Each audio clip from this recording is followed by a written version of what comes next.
Good evening.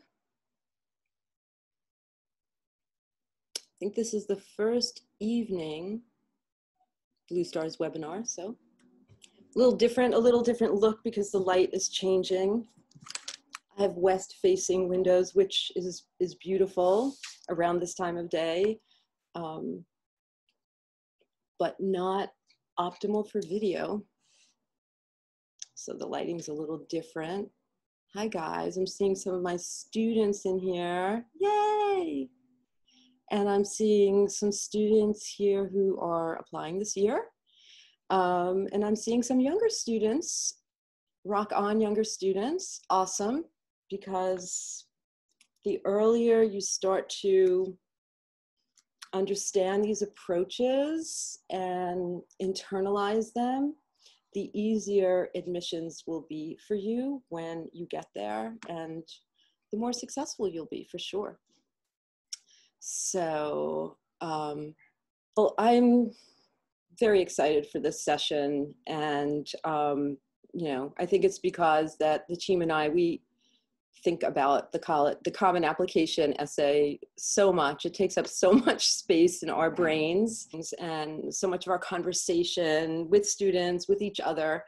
So it's really fun to consolidate our thoughts and externalize them, communicate them to you. And as you know, the application essay is a very important component of the college application, especially when you're applying to a top school for competitive admissions. And it's really simple as to why.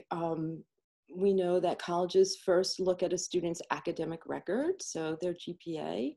After that, they look at the SAT or ACT. After that, they look at extracurriculars and then the essay. So if the other parts of the application, the GPA, the academic record, the standardized test, the extracurriculars, they sort of look similar to a bunch of other students, like let's say 50 other students, and there are 25 spots left at a school or 5 spots left at a school. You know, what is going to help that application? It's going to be the essay. And of course, you know, with standardized tests this year, we don't know. It's up in the air. I am planning an email on it for next week about this whole test optional situation. But it's possible that standardized exams won't hold the same weight, at least this year, because so many schools are going test optional. So that means that the essay is going to matter even more. So hopefully the session will be helpful for you. And, you know, if you want to get into a good school, at some point, you need to become a good writer. I mean, that's just the fact. That's just the way it is. So later on in the presentation tonight, we're going to be talking about your writing practice, just being a person who writes and being a person who feels comfortable with writing. So I'm going to get to that, but a lot of being a successful applicant is being a successful writer. So it's not really about just writing a good essay. So much of this is about being a person who can express themselves in writing. And as I was gathering my thoughts, I was thinking back to a YouTube video. It was an interview with some NASA scientists, and it was it took place on the last night, the finale of the show, The Big Bang. And so these were Caltech and NASA scientists who were talking about what their life was really like. I was taken back today to the NASA researcher, Varujan Gorgian. And when he was talking about his career and his education, he said that the most useful class he had in college, besides his math and his astronomy classes, were his English classes. Because his English classes taught him how to express himself. And this is from the video. He says, "I write all the time. I write papers, I write emails, and that has allowed me to do education and public outreach." So in many ways, this journey of learning how to write personal narrative and learning how to gain command over your writing, this is just the first part of gaining such an important life skill. So let's get started. So welcome to tackling the Common Application essay. And what do we have for you? This is me. I'm Dr. Amy Morgenstern. I'm the founder and CEO of Blue Stars. I'm very proud and pleased to announce that it's our 10th anniversary. And so it feels like a real milestone, and it feels it's a good time for us to be reflecting on our practice and communicating how we work with students. And you can see our 2020 results. And I think if I were to describe our practice in a nutshell, it's creative and strategic and always aimed at personal growth. And we work with STEM, humanities, and art applicants. We have an incredibly collaborative team. So this is me. That was my spiel. We have a really collaborative team, and you're going to get a sense of that in a second. And we have a free college planning workbook, and it's what we call a foundations workbook. And if you start working on these foundations, really going through the workbook, by the time you get to application essay writing, you will have a great foundation. You will really feel much more comfortable with the task. Okay. Here's the team, and Helen, Laura, and Stacy will be joining me in one moment. Eliza works with our art students on their art portfolio. So if you are interested in talking about art admissions, that's also something that we regularly work on with our students. Okay, so this is going to happen. I'm in conversation with Roger and Hedgen, so we will be having this celebration. I think it's going to be on September 5th, on that Saturday. I'm waiting to hear back for confirmation. These guys, as you can imagine, are so busy, but this should be happening, and please look out for announcements. Here's our agenda, which I'm going to try to keep within 60 minutes, 1 hour. So let's see if we can do it. First, I'm just going to talk to you about the common application prompts. So just going to lay them all out, have them all out in front of our eyes. Then we're going to talk about tips on just a general presentation of the essay. Then we're going to go through each prompt with some examples for each one. After that, I said I had 16, but I actually have 17 prompts for the process of writing the common application essay. All right, then we'll talk about that steady writing practice. We'll talk a little bit about the COVID essay, and then my favorite part, writing wisdom. So a lot to cover. I'm going to move on. Let's get started. Okay, we've got the whole team here, so let's get started. First thing I want to do is just show you that there's this thing called the Common Application. And here's their new lovely design. If you are a senior, hopefully you've created an account. August 1st is when it sort of rolls over. We checked into just the common application part so far. We haven't checked into the supplements yet. But this is a time when schools are loading their supplements. As you can see, we've got links to, for first-time students and help. So it's really best to do a tour first of the common application and to get a sense of it so you feel really comfortable with it. And there's no time to go through the common application and the different essays. That could be a different webinar. We're just really focusing just on the essay, on the common application essay today. So here are the prompts, which I'm just going to read through really quickly so we all have this common framework. And then we'll move on to tips on presentation. So number 1, some students have a background, identity, interest, or talent that is so meaningful they believe their application would be incomplete without it. If this sounds like you, then please share your story.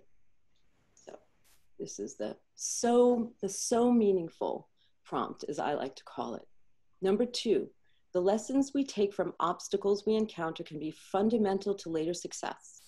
Recount a time when you faced a challenge, a setback, or failure. How did it affect you, and what did you learn from the experience? So this is the challenge or obstacle essay, when you were challenged.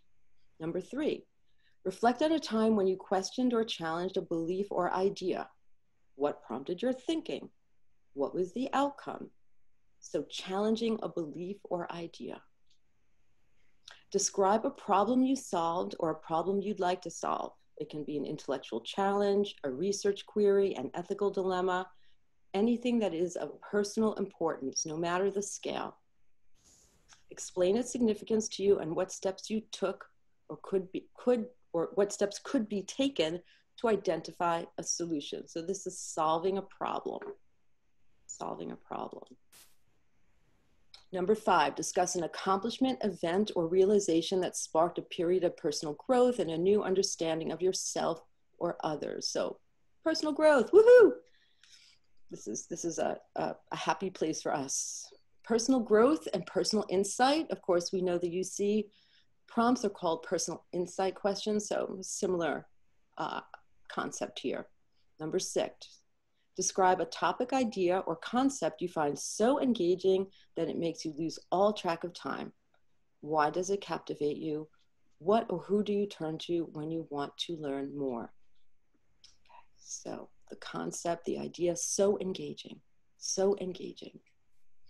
Number 7, topic of your choice, which disappeared from the Common App for like 2 years, and it literally came back by popular demand. There was a lot of controversy when it disappeared. So share an essay on any topic of your choice. It can be one you've already written, one that responds to a different prompt, or one of your own that you design. So there you have them. Those are the prompts. That's what we got. All right. So what are readers looking for, and what are the kinds of things that really make up a successful common application essay, just generally, right? So let's move on to the tips specific to writing the common application essay. So they're different than writing the UC personal insight essay. And we have 8 videos that are on our website on the video page that I invite you to look at if you haven't looked at. So, you know, the tips for writing the UC essay are different than writing, there's overlap, but they still are different. So, all right, so here you go. I feel like we need a drum roll or something like that. Number 1, and this is the all around framing one, but this applies to definitely 5 out of the 7 topics. Show how you've grown and changed. The before you and the after you who learned and matured through an experience. Right? So this is a personal essay, and usually, for the most part, a personal essay is about some form of development. So if you're solving a problem, there's still a before and an after, right? If you're talking about a curiosity, there's a time when you didn't know a whole lot, and then you pursued it, and then you gained a lot. So the before and the after, that's a really, it's just a foundational element of the common application essay. Number 2, be personal. It's a personal narrative. It's not an academic essay for school. You know, when I first meet students, I ask for a writing sample, and invariably, most students give me an academic, right, something they wrote for their English class. And from that, I can tell whether they can master grammar and paragraph coherence, can they vary their sentences. Other than that, I can't tell what kind of writer they are, because the personal narrative, it's something different. So be personal. All right, number 3. This isn't an essay to market your accomplishments. The focus needs to be on how you changed, how you grew. not necessarily what you did. So the Common App can be what gets you into a school, and we'll give a couple of examples of that later on, where the admissions committee really paid attention to the Common App essay for a couple of students, and it made a big difference in their application. But it can also definitely keep you out. So if you ever read those stories at the end of every admission cycle in a year, where there's a story about a student who had perfect grades, perfect standardized test scores, great extracurricular activities, and they didn't get into any of the Ivy League schools they applied to, my first question is always, let me see their essay. So if their essay is just a description of everything they've accomplished and all they've done in their Common App essay is talk about how good they are at everything, that is what we call braggy. That's kind of a term of art in college admissions, braggy. It doesn't make you seem very likable. And it's not really what they're looking for in the Common App essay. They want a more introspective consideration of your observations and reactions and insights about the things that have happened to you, not just a listing of your accomplishments. Yeah, and as we were in conversation about, this webinar, we were also talking about how you don't want to sound braggy, and you want to show, you want to show things that are not in the application, and you can find your accomplishments, in other places. This is another way in which we talk about tone as well. So that's something to think about. Cool. All right. Number 4. Tell a story with cinematic sensory details. Where are you? What time of day is it? Who is there? What are you doing? Feel free to use dialogue and people's names. This is a story. You're writing a story. Yes, I love this. This tip, I think, is the tip that I give maybe the most often. I think every one of my admission students has heard me say, like, imagine your life was a movie and you have to pick some of the most exciting scenes of that movie and thread it together. That's your essay. And I think along the lines of number 2, that this isn't an academic essay, sometimes students are hesitant to start writing dialogue or to put someone's name in the essay. You can certainly change your friend's name. It doesn't have to be their actual name.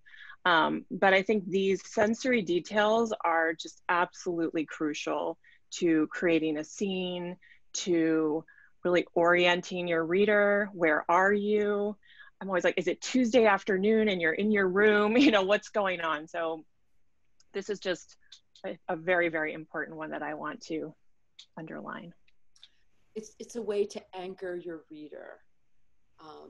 And in our world right now, we just tend to be very visual thinkers as well. We're used to video. So it has to have some of that quality, in some fashion. Okay, number 5. Don't forget specific timestamps. What grade were you in? How old were you when X happened? How much time passed by between when it sucked and it got better, or it was good and then it sucked, Yeah, that's really important. And I love this tip too, because I often tell my students, or I ask them, where am I? Where are you taking me? I'm floating in the story. I need to be anchored. Give me a time frame of when this happened. So I'm oriented inside the story and not floating on the page, not knowing where I am, and therefore I don't know where I'm going. So it's really important to get those date stamps in there. Mm-hmm. Right. So it's not sort of floating. That it feels like it's floating when you don't know. When I was in 10th grade or the second semester of 10th grade, then that anchors your reader. So great. Let's get to number 6 here. You can be creative. So when we talked about the UC essays, one of the things we sort of kept, I think, emphasizing is don't get too creative. They're not interested in that. They're interested in, a straightforward, thoughtful narrative about something you accomplished, an opportunity you had, things like that. But the common application essay, you can be quite creative, and we'll give you some examples of that. So that's one major difference between the common application essay and the and the UC personal insight essay. However, there's number 7. You don't have to be creative. Because the point is, honestly, you should write this in your voice. So if you didn't start out as a creative writer, you should write in the voice that is true to you. That really is the most important piece here. But we do want to let you know that you can be creative in the Common Application essay, although you don't have to be. Number 8. Okay, if you're writing about something painful, which could very possibly be the case, start off positive. So the first paragraph should feel positive. Dive into the painful part in the middle and conclude with your lesson learned or the change that occurred. And this, to me, I call this the solid gold blue stars tip. I think this is a really important tip. And I call it the triumph sandwich. Just, I'm sure people are familiar with the praise sandwich. And it's similar for your reader, like just so you don't want to just get negative feedback on your essay. If somebody is critiquing your essay, your reader doesn't want to be taken into a pit of despair at the very beginning of your essay. It'll be just emotionally hard on your reader. So you basically want to layer things. You want to sort of start off positive, then move into the stuff that was negative and challenging, and then show how you moved out of it, and then the lesson learned. So solid gold tip. Number 9. Write in your voice. You don't need to sound more adult than you are. Sometimes I find that through school writing and reading other people's writing, students have a writing voice and a regular voice, which is the way that they speak. Your writing should sound like someone basically tape recorded you onto the page. What the admissions committee wants to hear is you when they read what you wrote in their head. They want to hear your voice speaking to them. So sometimes it might be helpful to actually record yourself talking and then type what you said. Another thing that you can do is to read your essay out loud and listen to yourself. And if it doesn't sound like you, it should sound like you. It should sound authentic to the admissions reader. Yeah, I mean, take your phone and open the Google Doc and hit the voice to text and blah, blah, blah, blah, blah, blah. Start there. There's your draft. Okay, you don't have to sit and write. There are lots of different ways to get the content out. Awesome. Number 10, read sample essays, but don't read them too soon. Yes, this is really a balancing act. And as a counselor and editor, I even find myself recalibrating on this one with students. Sample essays are extremely useful because you can see, what does a personal narrative even look like? Many students are writing them for the very first time. So these sample essays that you can find online, can potentially be very useful tools. But I do think there's a real pitfall in looking at them too soon, because then students think, I must write my essay like this essay. This person did this, and then they want to follow it like this, like it's a hard and fast rule.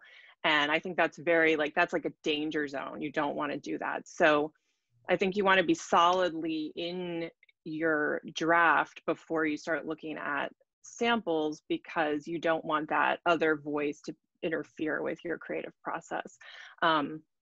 I also want to mention that I think it can be really useful to actually read creative nonfiction and personal essays written by professional writers. And in some ways, I sometimes think that's more useful, because you can see the sort of craft and you can learn a little bit about writing, but you don't feel like, oh man, I need to write the exact same essay. So definitely a balancing act. And I do want to just emphasize, don't read them too soon. I have students come to me saying, I Googled a bunch of sample essays, and I'm like, no. So proceed with caution. And if you don't look at any, that's okay too, because there are guidelines and you feel like you've made your mark. But yeah, be careful. They're useful at certain junctures. All right, 11. Make sure you believe in your essay. Your reader will detect inauthenticity. That's right. It's important to, first of all, know what you want to write about. It requires you to really search internally and find out what's important to you, and what you want to write about. And then write your truth, not your classmates, your parents, or a best friend, but your truth, because that's what makes you unique and stand out. Definitely. All right, number 12. Make sure the essay feels like your essay when you submit. So, and that's a tricky thing. And it's a tricky thing for a teen. And we can talk about that in Q&A. But that's really important. It's your essay. Okay, so those were our 12 just general tips on presentation. And now let's dive into the specific prompts with specific examples. So here's the first prompt. I already read it. So we've got this, what we call the So Meaningful prompt. And I think, Laura, you've got a really awesome example of a response to this prompt. I do, yes. This is one of my favorite essays. I loved working with this student. So her answer sounds pretty straightforward. She wrote about her interest in theater. But the thing that I love about this essay is that she really opened it up. So she actually started out her story by telling about her experience lying about her age. So she was at a theater camp and she told everyone that she was 18 years old, even though she was 15. But the essay goes on to really detail how playing this character of herself really allowed her not only to dive deeper into theater, but really just to uncover a lot of freedom, independence, confidence in herself. And I wanted to actually just read one line from it because I think it sums it up perfectly. She says, "My fictional character actually gave me a sense of true independence, and through her, many of my identities, which once were feigned, have now become powerful and lived truths." So just a beautiful essay, a really direct but creative way of answering this prompt. Well, and what was very interesting about this essay is she was writing about lying. Yeah. Right, lying about her identity to a group of people for like 2 or 3 weeks, I believe, right? Mm-hmm. So there was the ethical piece there too, that we had to that we I think needed to contend with in writing about that. So you know, there's also, you know, you can take things to a certain point, and so I think it was just an interesting. She took that essay to a certain limit. That was also, she did. That was also very interesting. And this student did very, very well in admissions. She did very well. Very well in admissions. So, all right, Stacy, I think you have an excellent example for the So Meaningful. Yes, I want to talk about a student who basically kind of fell in love with helping other people by doing volunteer work with a nonprofit organization that focused on clothing equality through buying new shoes for students or children who otherwise wouldn't have them. And so it's a really delightful essay about becoming more of himself. And what he wrote was, "Then in the back of the storage room, we find a pair of Black Panther light-up shoes. He screams with excitement and runs to show his mom his newfound treasure. Moments like this sparked my passion for working with children in poverty. Helping others is part of my identity." So it's really pleasant essay. Yeah, and you know, we worked with him on, you know, as a college planning student, and we could see those changes in him as he went through that. So it was really, you know, really nice to see him go through that awakening and then to capture that in the essay. So and he's really into clothing. Mm-hmm. You know, that's who he is. He's always looking sharp, you know. Right. And right. Absolutely. And so this was a nice way to bridge his own interest, you know, and like personal style and bring him into the realm of community engagement. So yeah, that was just a lovely essay too. And very effective. Yeah. Yes, he did very well. Very well. He got some scholarship, I think. Yep. All right. Number 2, the obstacles we encounter. And of course, top colleges want to know how students deal with adversity. Of course, everyone's dealing with adversity right now. That's very important to them. You know, that speaks to the kind of adult you might be. So we've got a great one that Helen wants to share on adversity, obstacles, excuse me, obstacles. I muted myself so you wouldn't hear the motorcycle outside. We had a very high achieving student who wrote an essay about giving a debate sort of presentation on the side of affirmative action. She did a great description of the creative exercise that she gave to the students in the class. And you sort of expected it to end up with that. It was a triumph and everybody loved it. No, it was really not good. The students did not like it. They gave her bad marks and bad feedback. Some of them were even kind of hostile. She didn't change anybody's mind. The teacher, I guess, liked it, but all the other students thought it was just ridiculous. And yet, the experience of researching that issue kind of awakened her interest in social justice activities. And those experiences that she pursued after that were what impressed Yale enough so that one of the admissions committee members actually commented to her about her essay and said something, Amy, like, I wish I were as committed as you were to social justice, or I so admire your commitment, something like that, right? Yeah, it was like, I think your passion for social justice inspires me. Yeah. And I again, this is another student I knew throughout high school, before she started high school. So I remember her going through the experience. I remember reading pages of journal entries, of reacting to Facebook, hostile Facebook posts. And she went on to volunteer for Planned Parenthood. I mean, it was quite remarkable. She was accepted to Princeton and Yale. So yeah, this was really a failure essay. Another one of my favorite failure essays is the band camp essay, where the student lost. She lost. She was the team captain, and her team lost. I mean, and she was so upset with herself when we first started working on the essay. And writing your essay can actually be therapeutic. We haven't talked about that, but it can be.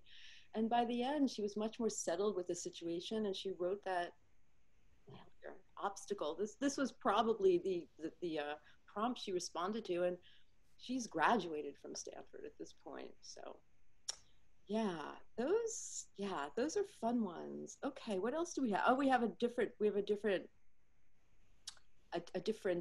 obstacle. So this one is about overcoming a failed campaign to then go on to win the campaign the following year. But the road along the way the student describes it was very honest. We've been talking about honest and being authentic.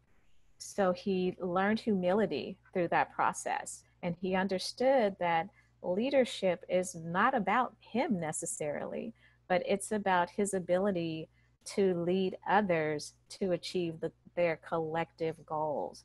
And so he had to really learn how to be humble and not think, oh, I'm a great leader and I can do this and I'm gonna do this, and oh man, I'm mad, why didn't you vote for me? So he expressed all of those things honestly in his essay, and then came out triumphant a year later to take that leadership role. And because of it, he wrote, I learned to work as a servant leader. And so that really showed, what made it so successful is that it showed a very strong takeaway, and that he learned that leadership is about being a servant. And he was very frank and a little bit funny. In the way he talked about how he failed, miserably. So, I mean, that's too, if you can have some humor, that helps too, in talking about the obstacles. And I do want to also just go back to this point that I think Helen made earlier when I was going through all the prompts, is that everyone is going through challenges right now, but what top colleges, they really are interested in these, failures or these obstacles, because this is where you can show your grit or your strength. So like Helen said earlier, the student with the perfect GPA and the 1600 SAT, if you get to take the SAT this round, and the sort of the perfect, even high level internships, and then you write an essay where you just sort of summarize all of that, that will not get you into a top. That could really get you rejected from a top school. So being frank about your failures, that's a good way to boost your application. And I know that I just have to say, I'm sorry taking a slight digression here, but this is an issue we have to deal with parents and issues of sort of different senses of shame. The child or the parent will feel shame about, a failure. And that can get in the way of writing a good essay. It doesn't have to look like a shiny, polished object. It really needs to look like real life. So, all right, that was my little excursion there. Let's move on to number 3, challenging a belief or idea. Challenging a belief or idea. Okay, Helen, you're up on this one. The first student was challenging his own belief or idea, which is kind of an interesting take on this. So he wrote about coming out and the difficulty that he had accepting that his life was going to turn out differently than he'd ever expected, or according to his own plan, which was he was going to be a computer science major with a wife and family. What allowed him to work through all that was another layer of the essay, which was his own creative writing, giving an example of how sometimes when he wrote stories, the characters just would not be who he wanted them to be. They just would not speak the way he wanted them to. They insisted on being who they were. And that sort of helped him work through, that he would have to let his life unfold the way it was supposed to, and not according to this pre-planned idea he had in his head. So that was a really great essay. It had a lot of complexity and depth to it, and he did really well at admissions. He's now at Cornell, but he got into, gosh, I forget, Williams and Amherst and Swarthmore or something. I don't know. He got into a bunch of private schools. A lot of private schools. Yeah. He was critiquing himself as he was coming out in his common application essay. So it was very interesting. And again, you could certainly talk about this in your UC essays, and you can talk about things like coming out in your common application essay. That's a perfectly fine if you want to. If you again, how you decide on what, we'll talk a little bit about how you decide what to write about a little bit.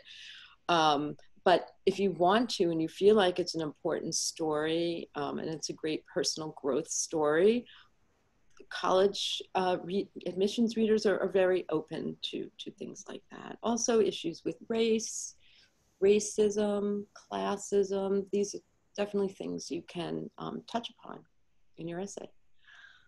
And we have another unconventional essay. Yeah, this was a student who was interested in English and creative writing, and she took a real risk with her Common App. She didn't structure it as sort of a typical story. She wrote it almost like a 3-stanza poem. It was very episodic, and she actually had the Roman numerals 1, 2, and 3 in it, and each section was about a completely different experience of getting lost in life and challenging the idea that you should pre-plan everything you're doing and know exactly where you're heading. She was emphasizing how the times where she was lost would sometimes be the most beneficial. So she talked about being lost in her writing and not really knowing where she was going to end up, being lost when she ran through her neighborhood, being lost switching from being a STEM student to a humanities student in a high school and a family where STEM students and STEM studies were really valued.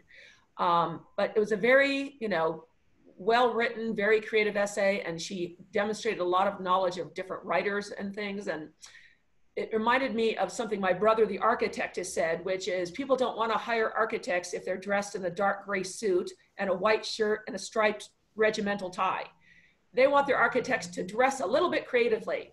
So for her, as an English major and a creative writing major, her essay, which took a lot of creative risks and was sort of unusual, really reflected what she was interested in doing and probably set her application apart from others. And again, this is a situation where a Stanford admissions person came up to her during one of the introductory sessions with new students and said, "You're the one who wrote about semicolons, aren't you?"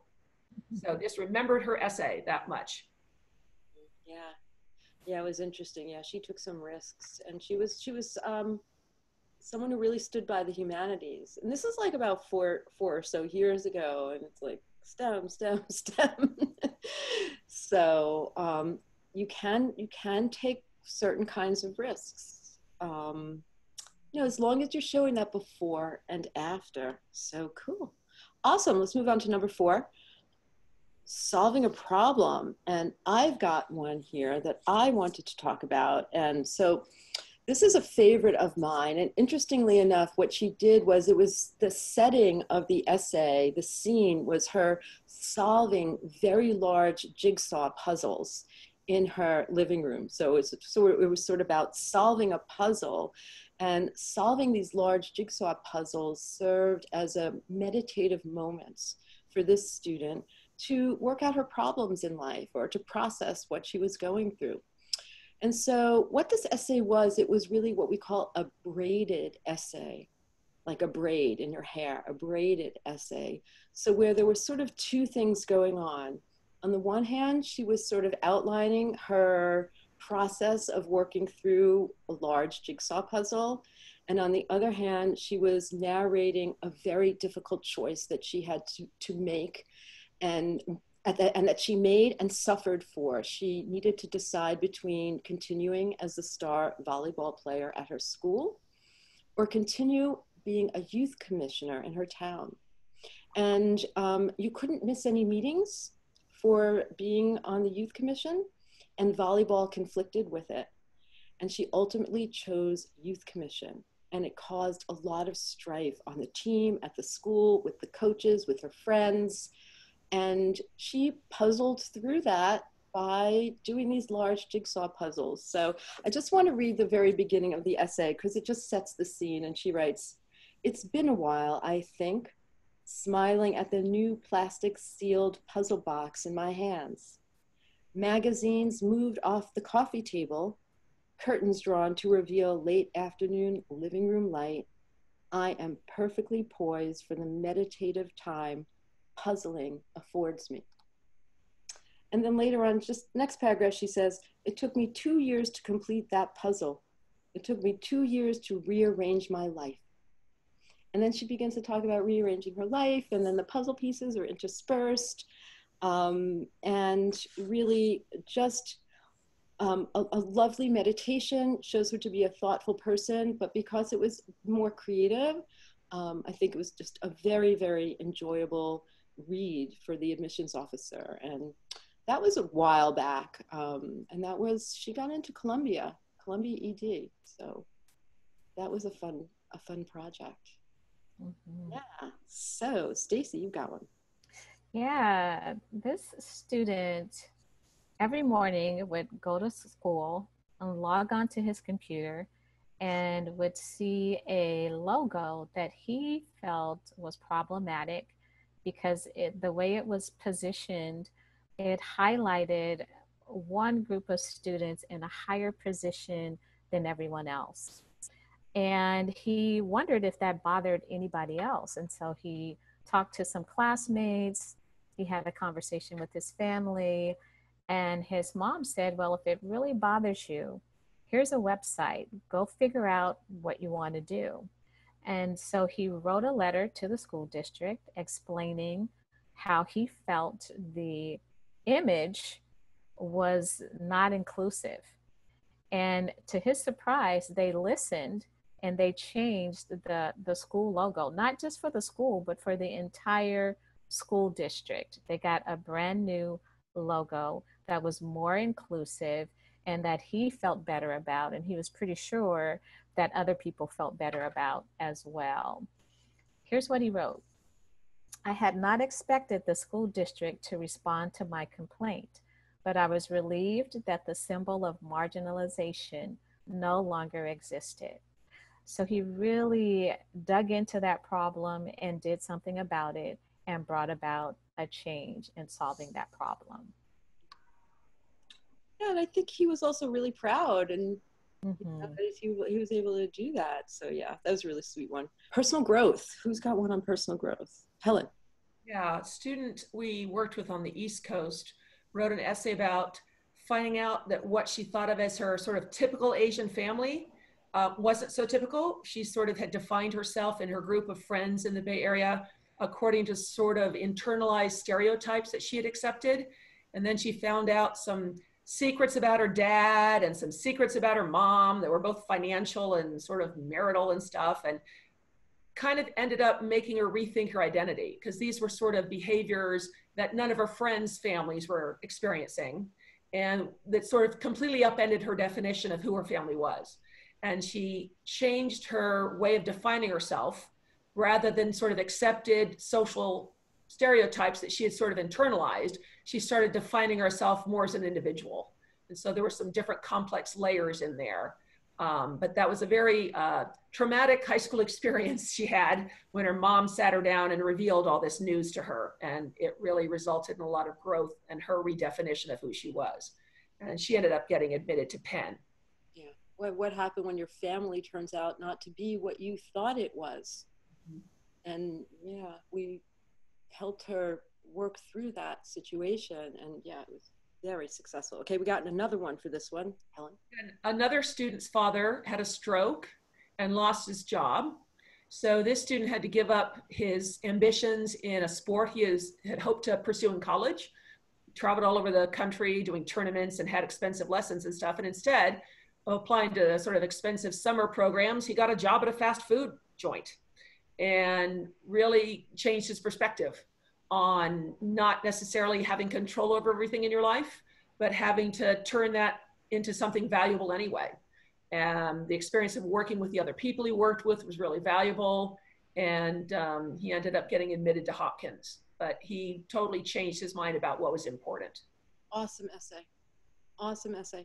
And I remember talking with his parents, because they were wondering about what he should do that summer, and they had imparted that there was some financial hardship. And my response is, do it yourself summer. That can be so valuable. And it turned out to be the case. So, you know, it goes to show you don't have to have the fancy stuff to impress. All right, moving on. Number 6, topics so engaging. And I know Laura has an example here, but I just want to say topics so engaging.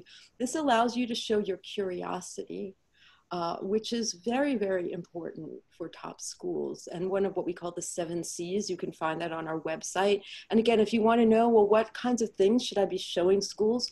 Look at the 7 C's. And maybe you're writing about one of those characteristics or a few in that essay. So Laura, do share. Yes. So I think this is an interesting prompt for the option of don't be creative, right? I feel like my students who answer this one are often they almost use it as an example to be what Amy calls like a mini expert. So my student who I wanted to discuss for this one actually wrote almost the entire essay about what she learned about brain injuries and concussions after having a concussion. And it was really interesting. She showcased all her research. So she got really nerdy, you know, in a good way, and shared all these wonderful things she had learned. And the cool thing was that in the midst of her research, she kind of hit a dead end, and she said, I need to learn more. And so she sought out more resources, and she ended up with a really cool internship working with student athletes at Stanford. And in the midst of that, found her interest in athletic training, physical therapy. So it was this wonderful example of just one thing leading to the next, to the next, to the next. And the whole time she's so engaged, so curious, learning so much. And ultimately it led her to her major of interest. She wanted to study physical therapy. So it was this very comprehensive, very exciting moment. And, you know, she relayed it all very straightforwardly. So it was really just a cool essay. I learned so much about concussions. I was always picking her brain, being like, what? Oh my gosh, I didn't know. So I think it's a great opportunity to be a mini expert. Yeah, if your content is compelling, you don't have to worry about style. If that's not your thing, you totally don't. Stacy, you've got one. I know you got it. You got one. Yeah, this one is about a student who relocated from New York City to Silicon Valley and how different it was for him. And he was really kind of having a struggle finding his place in his new environment. And so as an outlet, he turned to art.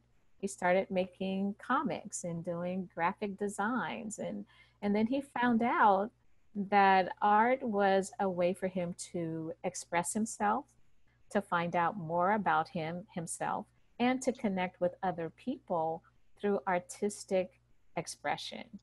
And because of that, he applied to some pretty good schools and was accepted to RISD to study graphic design. Yeah, that was really, did very well. Very, very nice essay. All right, moving on. Topic of your choice.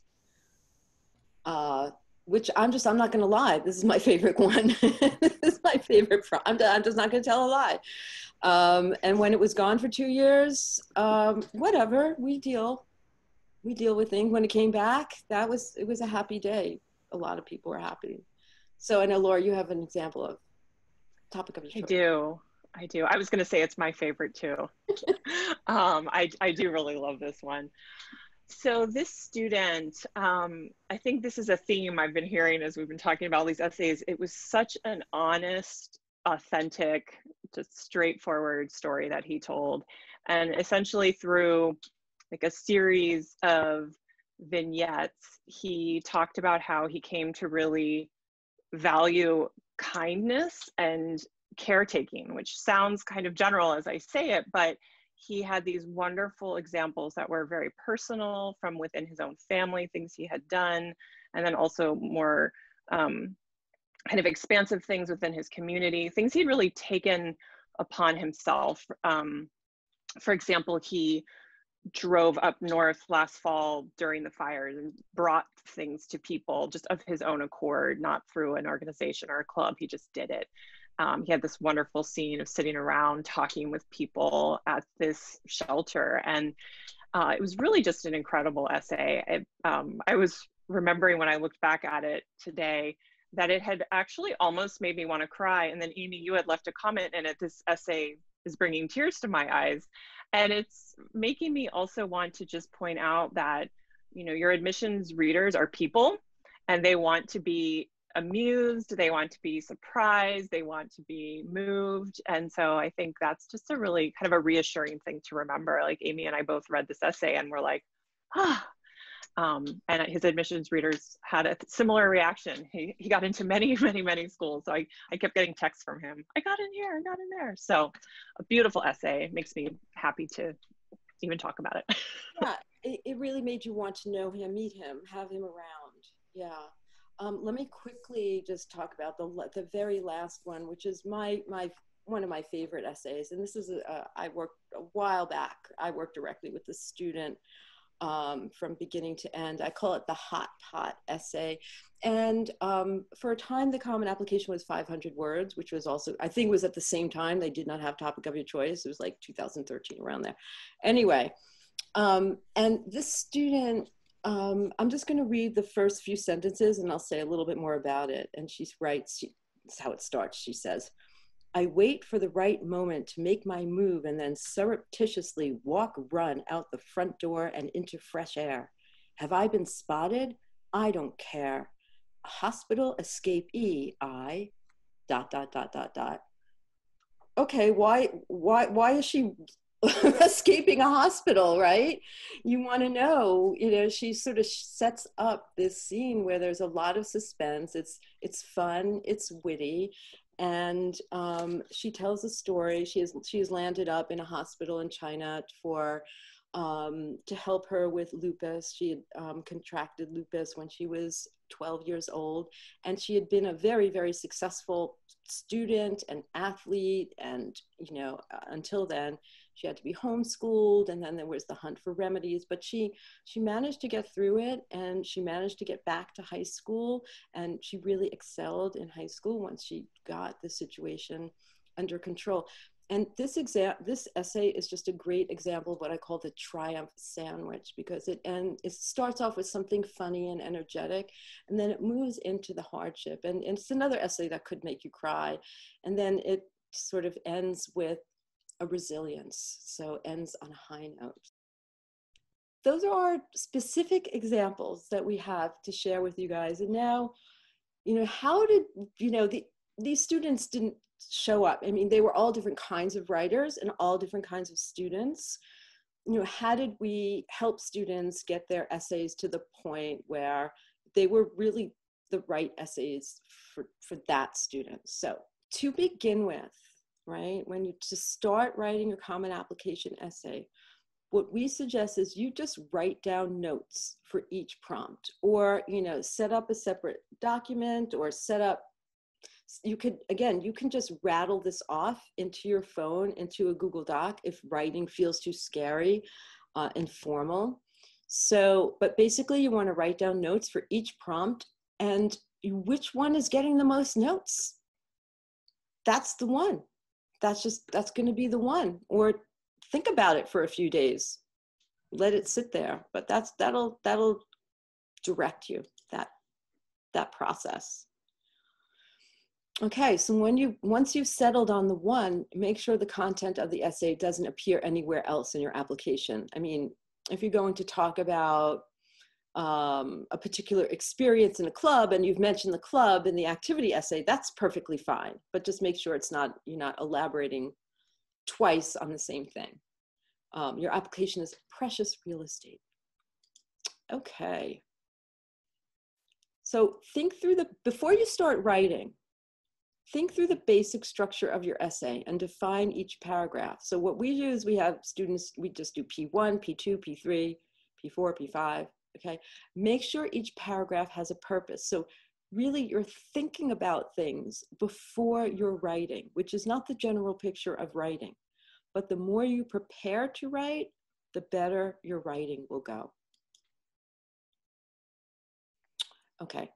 So you've got your paragraphs and your purpose, then write each paragraph out, not worrying about transitions. So just write P1, P2, P3. Again, if you got to talk into your phone, just blather it out. That's fine, just to get it out in the first iteration on the page. Vary your sentence structure. Make sure you've got a mixture of simple, compound, complex, and compound, complex. Absolutely. So one thing that the admissions committee doesn't want to see is the same sentence over and over. So shorter sentences that are clear and concise are great, but they need to be followed by a more complex sentence so that your piece is not choppy, it's fluent, and your sentences are varied. Definitely, so it's not a monotonous ride for your reader. Yeah, that would be pretty boring, right? All right, draft more than the word count. Yeah, it's always easier to cut. It's much harder to write more, okay? During the revision process, you're going to be asked to make changes anyway to what you've written. So spending valuable time cutting your essay to the exact allowed word count and then asked to change it anyway, it would be a better use of that time to spend it writing another essay, drafting another essay. Just draft it. So we refer to that as low stakes writing. Just put everything down, because there's computers now and you can change what you did later. Don't try to make your draft a final draft. So you've written out your paragraphs, P1, P2, 3, not worrying about transitions. You're varying your sentence structure. You're writing more. Work on your draft and return to the transitions. It can be twice as long as the word count. Once you get used to cutting your essays down, you'll find that's the easiest part of the process. All right. Try to get a reader. At that point, once you've had your transitions, and even if you don't necessarily have a great conclusion, okay, you can give your conclusion some space. At that point, try to get a reader who can give you feedback on your basic ideas and your rough draft. Right, and you want someone who's really going to give you some constructive feedback, not someone who's going to say, oh, that's great. Oh, that's a great idea. Yeah, that works. You want someone to poke holes in what you've written, find the gaps, and then tell you about it so you can make it better. However, make sure this person can give you a fair and measured feedback. So usually a family member or a good friend is not the right person. Some sort of mentor who doesn't have the same kind of fierce attachment to you, or you don't have a fierce attachment to them, because then it's going to be emotional anyway. So it can become more emotional than it needs to be. And you don't want that during admissions. Okay, on to number 10. Take a day or two to absorb the feedback. So give your essay some breathing space. So this is where also time management comes in. So you're juggling with your schoolwork and your extracurriculars and all that stuff and your essays. So you're giving yourself some breathing space. Revise, revise, revise until you have a draft with all the ideas, transitions, introduction, and conclusion to your satisfaction, okay? Again, not in word count, exceeding word count. Yeah, I have to just jump in and be like, revise. I always tell my students at least once per admission season. I had a grad school professor who used to tell us, revision is like you're demolishing the house and you still have all the materials and you can put it back together, but it's not like this little redecoration. You're not like, you know, wallpapering a room. You're literally like knocking it down. And I think sometimes students imagine, I'm going to go in and like tinker a little bit. And no, you really have to be like, you have to get bold about being willing to revise, and you'll tinker at the end. It'll get less dramatic, but you know, at this point, don't be afraid to knock the house down. And then take a break.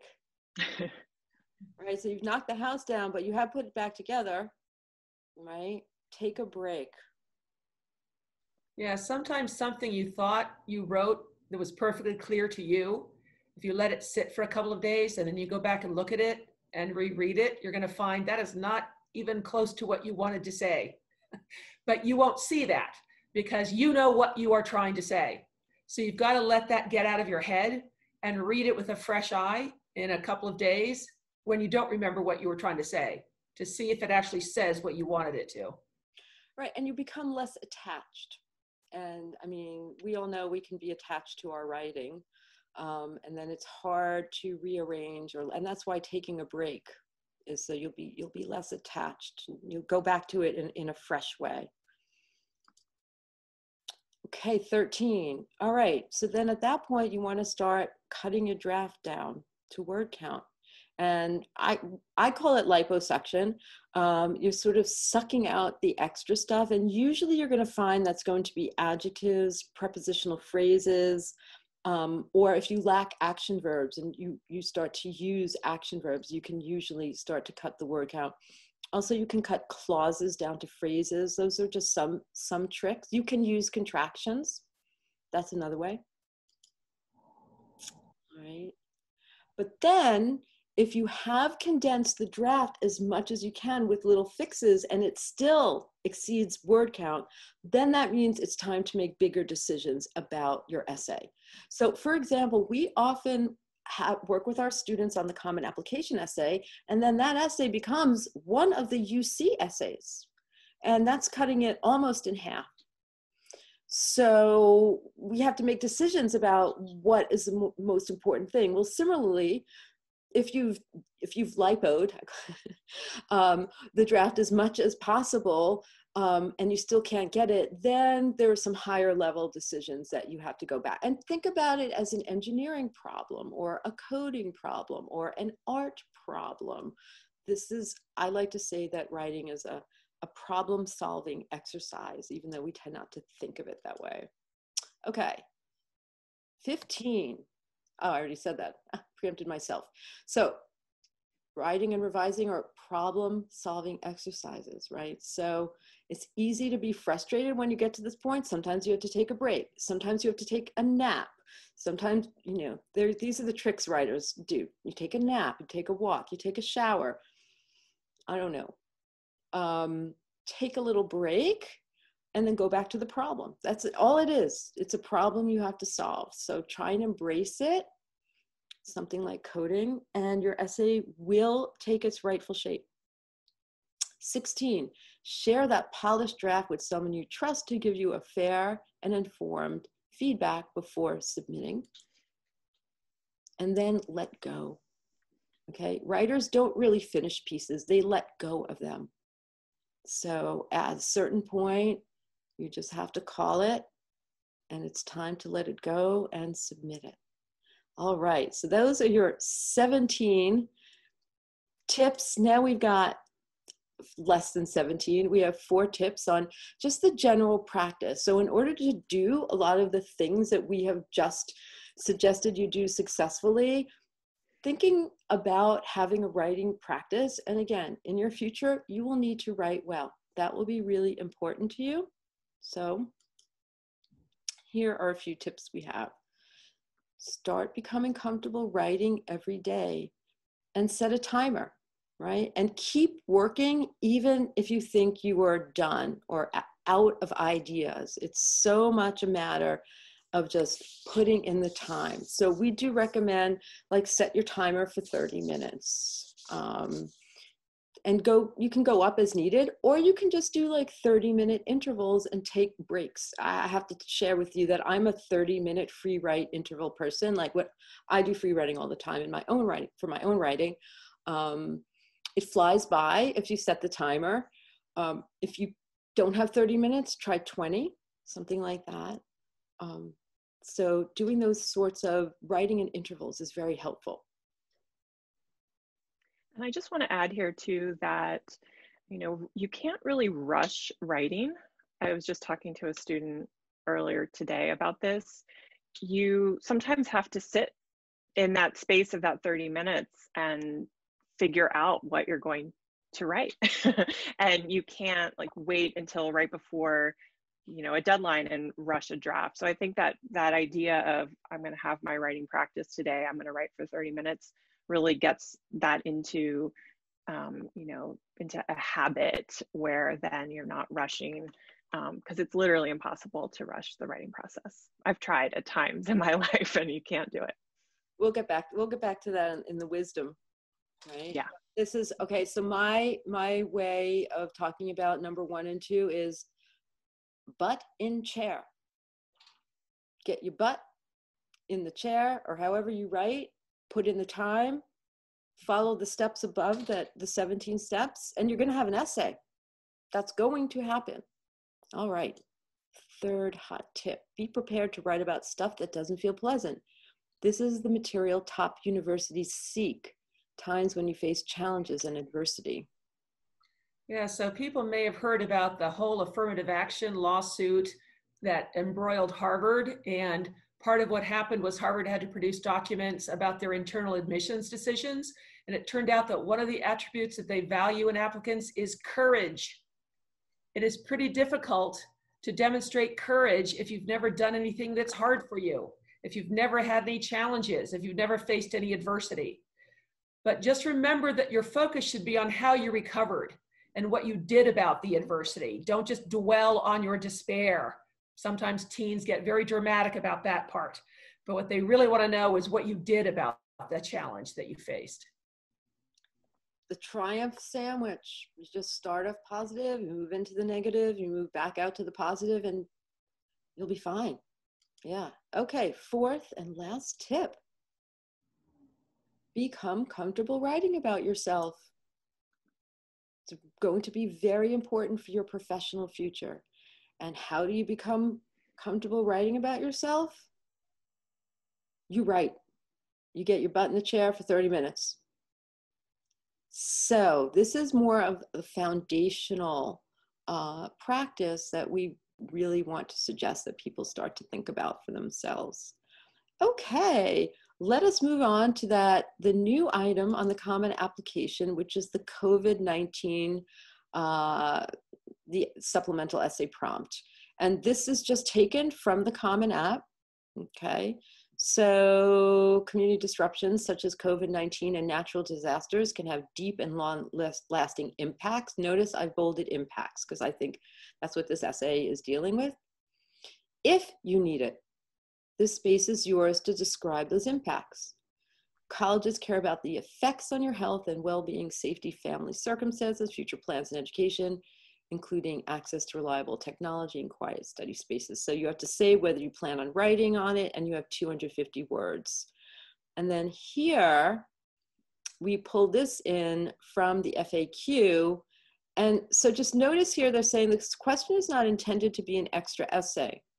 So there's no need to describe how your school responded to the events. Your counselor is going to be able to do that, okay? Here are some examples. Illness or loss, and you can find this on the Common Application, by the way. Illness or loss within your family or support network, employment or housing disruptions within your family, food insecurity, toll on mental and emotional health, new obligations such as part-time work or care for siblings or family members, availability of computer or internet access required to continue your studies, access to a safe and quiet study space, or a new direction for your major and career interest or career interests. So we've been in conversation about this, and on my listservs, some people are in conversation about this, and there are blog posts about this. So we're going to sort of just share with you where we are. This conversation might shift or change, but I guess the first thing quickly I want to say is we view the application as an entire project. So we map out the Common Application, the supplements for a school, what might go in additional information, and now the COVID essay. So if everything was taken care of in the other essays, maybe we won't, we don't know yet, but it's important to look at the application holistically as one large project without repetition. So, I don't know, Helen, did you want to share some thoughts you had on this? Yeah, even though it says that you don't want to consider this as an additional essay, and I think it's kind of interesting that most of the bullet points that they're giving you as suggestions of what to write about are about negative impacts. The last bullet point is about a positive impact, but it sort of lists major or career interests. But what if the impact that it had on you was that it made you realize that you should be doing something in your community differently than you ordinarily would have? Maybe that was your realization. Maybe that was the impact, that you started having a creative or resourceful response of addressing your community's needs. Well, that might not be your career or your major, but it certainly is about an impact that it had on you.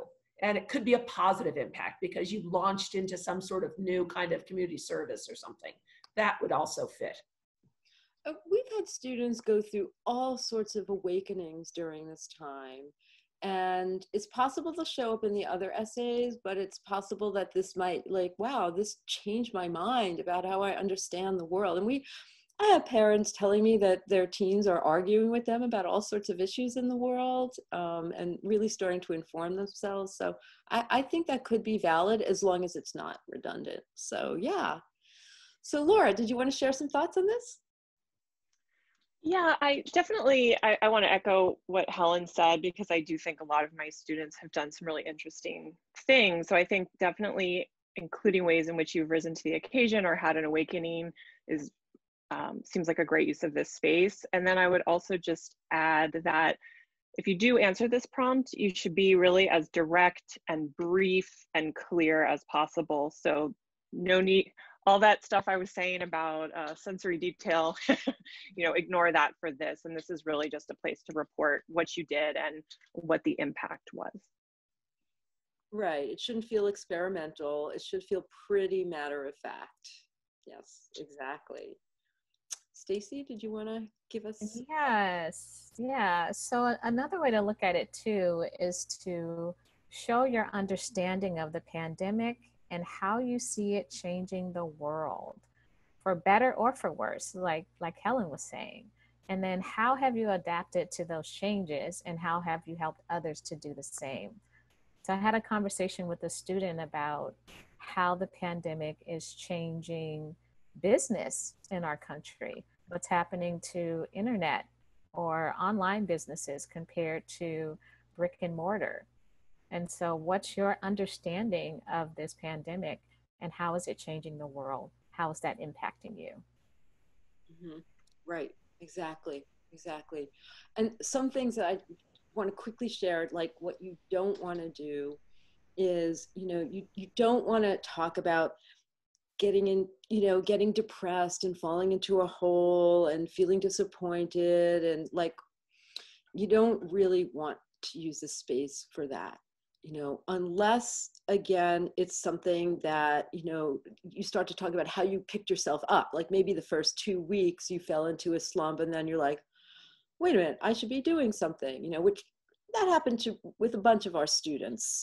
So if you can talk about how, if that did happen and you want to talk about how you picked yourself up from it, then pretty much that's the story. So again, avoid the sob stories. And if you're going to do it, at least give it the triumph sandwich structure. But the focus should be on how you came out of it. So all of the same guidelines apply to this essay too. But also, we've had students who are helping out more at home and cooking more, and parents, I mean, this is not it's not going to help him because he's an 8th grader, but we have an 8th grader who's been making meals for mom and dad, and mom was ill for a little bit, and he was really, bringing everything to the table, and they've really noticed how he's matured. So I think those kinds of things, if you become closer with your family members, I don't know if that's true for anybody, but if those would work too. All right. That's what we've got on COVID. And if we have anything more, I will certainly communicate in emails. So let's get to wisdom. And this is Laura's piece. So I love that kind of accidentally. I feel like a lot of what I spoke about in our tips and with my sample essays, actually now this quote kind of echoes all of that. And I do want to just give the quick disclaimer that, as we've mentioned, obviously you need an outline, you need structure. But having said that, I do think that students often approach the essay and think it should come out fully formed, they should know exactly what they're going to say, and they should write it. But really the best writing comes from free writing, from making mistakes, from all the revision we talked about, from rethinking your original ideas, and really from unexpected discoveries along the way. So I think you really have to write something down before you're going to be able to see what your essay has the potential to become. And I do just want to quickly share, I had such a great moment earlier this week with a student who I was just really being a pain and making him free write more. And I could tell he's like, why is Laura making me do this? And we found a little nugget in that free write, and it's the new beginning to his essay. So it was such a cool moment. And I said, see what happened? We might not have stumbled upon that. So you don't know what you think until you write it down. Writing is a journey. It's a journey. That's how we have to think about it. Yeah, awesome. I love that quote. All right, next piece of wisdom, Stacy. Yeah, I have a quote from Walter Mosley that says, the process of writing is like taking a journey by boat. You have to continually set yourself on course. If you get distracted or allow yourself to drift, you will never make it to the destination. And that's super important in writing these essays because you only have 650 words to get it all down. And so you have to be very specific and concise about what you're writing about and stay on course. It's almost like with your quote and Laura's quote, it's like writing is an open-ended journey, but you also have to stay on course. And it's that navigation, That's a really cool one. All right, Helen's got one. Yeah, so this Jack Kerouac, it ain't what you write, it's the way that you write it. So I always get emails from students asking, would this be a good Common App essay? And I always answer, I don't know, I haven't read it yet. So you can't really write hypothetically, right? You have to write something and then look at what you wrote and see whether it says what you wanted it to, right? So if somebody asks ahead of time, how would I write this section so it says this? How would I say this sentence? So like, you write it and then we'll look at it, because you can't edit nothing and you can't edit things people have in their head. So, you know, I've worked with students who have written Common App essays from as simple as a conversation they had with a student once in a math class, all the way to, you know, the ones we've talked about today, which are much more complex. It depends on what you say about the experience, the style that you write it with, your observations, your insights. Almost anything could make a good Common App essay. It depends on what you do with it. Yeah, I like to say to students, everything is cliche and nothing is cliche. It really depends on how you tell the story. So, and there's no limit to that. So that's a good one. All right, this is mine from Raymond Chandler. Throw up into your typewriter every morning and clean up every noon. And I did reference this in one of our UC webinars, but I just love it so much. And, you know, besides being delightfully graphic, I personally appreciate that. I do think writing, you go through something also on some level in your body, and it gives you this. But what I like about this quote is that it gives you this feeling of a cycle, right? That there's a process and a cycle here. So many of our students and many parents too think, oh, my child is going to start to write the draft sentence 1 at the first sentence and continue and, you know, finish it, and then we'll just clean it up. And I think, as you can tell from this presentation tonight, that is not the way writing works, really. But you really just have to, like, I do say in our free write questionnaire too, to get students to free write, I say, just think about just like vomiting right into the computer. You just sort of getting it out. You have to allow it to be messy. Give yourself a little break. You're less attached to it, and then go back. But this idea of rhythm and cycle, I think, is really important. And there's a rhythm and cycle to being lost, and then to finding yourself back on course. And that is all very much a part of the writing process. So the other piece too is knowing, you know, starting to discover what kind of writer you are. So there are some people who love free writing and drafting and hate revising. And there are some people who hate free writing and drafting and love revising. It really just depends on what kind of writer. So start to get to know yourself as a writer. So throw up into your computer every morning, clean up every noon. Okay, that's what we got for everyone. We did go over, but we did want to share all this material with you. See that there are 2 questions. And let me see what they are. And as I'm looking, I don't know if you guys want to talk about, I don't know, any of the main differences between the UC prompt and the Common App. I think the UCs want a more straightforward description of an activity, and not, as I'd say, the ratio of activity description to introspection is reversed. More activity description on the UCs, less introspection, and it goes the other way on the Common App.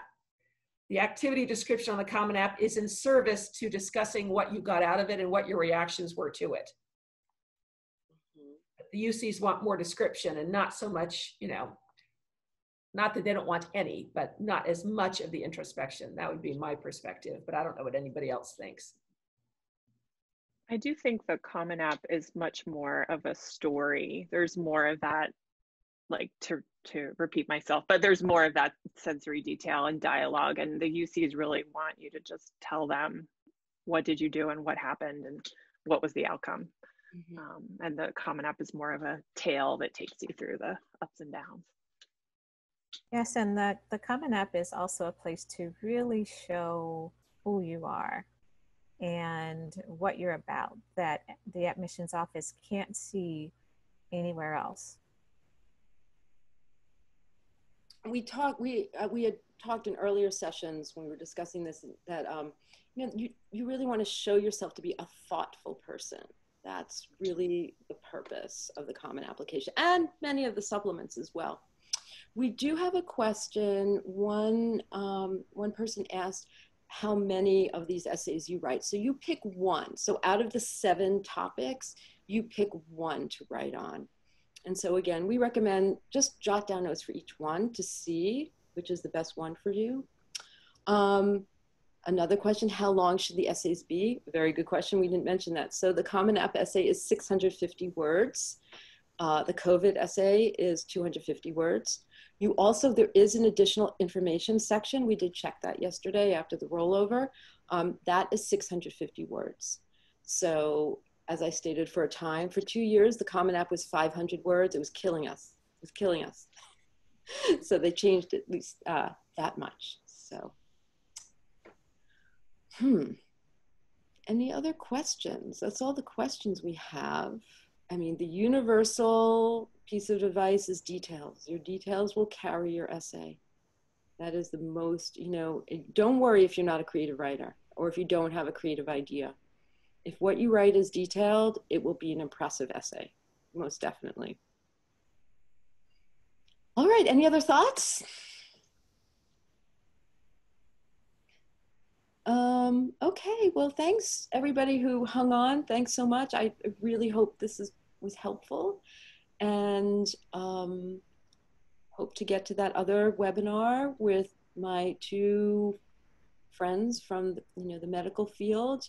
There'll probably be less webinars now because we're all going to be very busy with essay writing starting very soon. So thanks to everyone who attended, and thanks you guys for being co-panelists. It's been awesome. Thanks, Awesome topic. All right. Have a good night, everybody. Good night. Night. Bye. Bye. Happy writing, everyone.